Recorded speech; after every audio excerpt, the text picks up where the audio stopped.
Ebabil kuşu bak. Çocuğunu uyutuyor.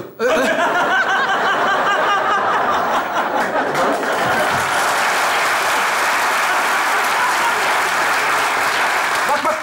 Kanarya bak. Aynı familya. Hepsi bebek sahibi çok. Bunlar... Böyle anne, su yılanı bak, geçer şuradan. İlginç değil mi? Hepsinin aynı şey yani. Bu hayvanlar bana da garip geliyor. Bana da garip. Dodo kuşu.